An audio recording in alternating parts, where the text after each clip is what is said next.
دوسرا سلاطین اور اس کا 8واں باب جو 29 آیات پر مشتمل ہے۔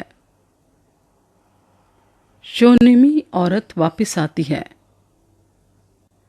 اور الیشا نے اس عورت سے جس کے بیٹے کو اس نے جلایا تھا یہ کہا تھا کہ اٹھ اور اپنے کنبے سمیت جا اور جہاں کہیں تو رہ سکے وہاں رہ، کیونکہ خداوند نے کال کا حکم دیا ہے اور وہ ملک میں 7 برس تک رہے گا بھی۔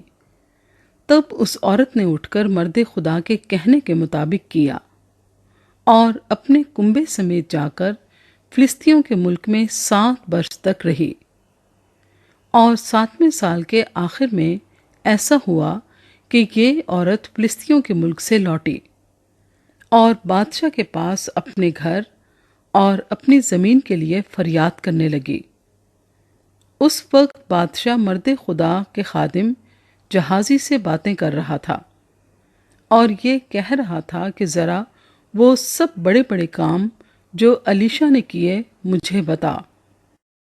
اور ایسا ہوا کہ جب وہ بادشاہ کو بتا ہی رہا تھا کہ اس نے ایک مردے کو جلایا، تو وہی عورت جس کے بیٹے کو اس نے جلایا تھا آ کر بادشاہ کے حضور اپنے گھر اور اپنی زمین کے لیے فریاد کرنے لگی۔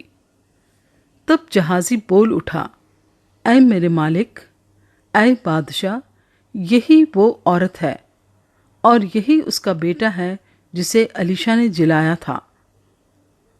جب بادشاہ نے اس عورت سے پوچھا تو اس نے اسے سب کچھ بتایا۔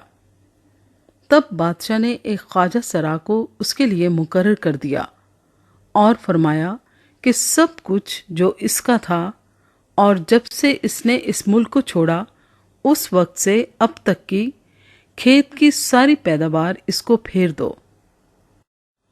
الیشا اور شاہ ارام بن ہدد۔ اور الیشا دمشق میں آیا اور شاہ ارام بن ہدد بیمار تھا اور اس کو خبر ہوئی کہ وہ مرد خدا ادھر آیا ہے، اور بادشاہ نے حزائیل سے کہا کہ اپنے ہاتھ میں ہدیہ لے کر مرد خدا کے استقبال کو جا اور اس کی معرفت خداوند سے دریافت کر کہ میں اس بیماری سے شفا پاؤں گا یا نہیں۔ پس حزائیل اس سے ملنے کو چلا اور اس نے دمشق کی ہر نفیس چیز میں سے 40 اونٹوں پر ہدیہ لدوا کر اپنے ساتھ لیا اور آ کر اس کے سامنے کھڑا ہوا اور کہنے لگا، تیرے بیٹے بن ہدد شاہ ارام نے مجھ کو تیرے پاس یہ پوچھنے کو بھیجا ہے کہ میں اس بیماری سے شفا پاؤں گا یا نہیں۔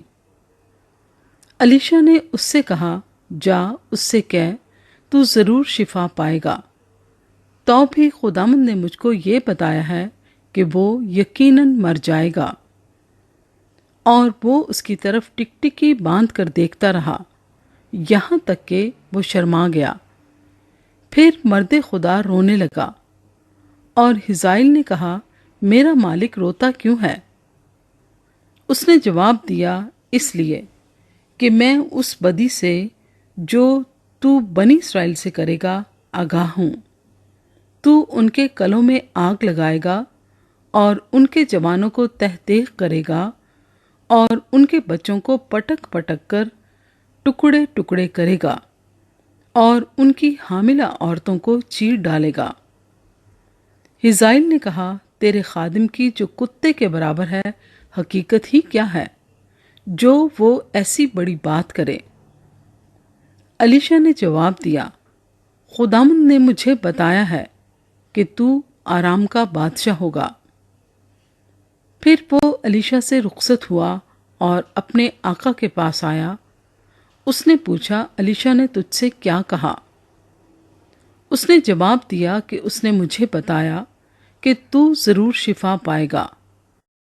اور دوسرے دن ایسا ہوا کہ اس نے بالا پوش کو لیا اور اسے پانی میں بھگو کر اس کے منہ پر تان دیا، ایسا کہ وہ مر گیا، اور حزائیل اس کی جگہ سلطنت کرنے لگا۔ یہودا کا بادشاہ یورام۔ اور شاہ اسرائیل اخیب کے بیٹے یورام کے 5ویں سال جب یہوشافط یہودا کا بادشاہ تھا، شاہ یہودا یہوشافط کا بیٹا یورام سلطنت کرنے لگا، اور جب وہ سلطنت کرنے لگا تو 32 برس کا تھا، اور اس نے یروشلم میں 8 برس بادشاہی کی، اور وہ بھی اخیب کے گھرانے کی طرح اسرائیل کے بادشاہوں کی راہ پر چلا، کیونکہ اخیب کی بیٹی اس کی بیوی تھی، اور اس نے خداوند کی نظر میں بدی کی۔ تو بھی خداوند نے اپنے بندے داؤد کی خاطر نہ چاہا کہ یہودا کو ہلاک کرے، کیونکہ اس نے اس سے وعدہ کیا تھا کہ وہ اس سے اس کی نسل کے واسطے ہمیشہ کے لیے ایک چراغ دے گا۔ اسی کے دنوں میں ادوم یہودا کی اطاعت سے منحرف ہو گیا، اور انہوں نے اپنے لیے ایک بادشاہ بنا لیا۔ تب یورام سعیر کو گیا، اور اس کے سب رتھ اس کے ساتھ تھے، اور اس نے رات کو اٹھ کر ادومیوں کو جو اسے گھیرے ہوئے تھے اور رتھوں کے سرداروں کو مارا، اور لوگ اپنے ڈیروں کو بھاگ گئے۔ سو ادوم یہودا کی اطاعت سے آج تک منحرف ہے، اور اسی وقت لبنہ بھی منحرف ہو گیا۔ اور یورام کے باقی کام اور سب کچھ جو اس نے کیا، سو کیا وہ یہودا کے بادشاہوں کی تواریخ کی کتاب میں قلم بند نہیں؟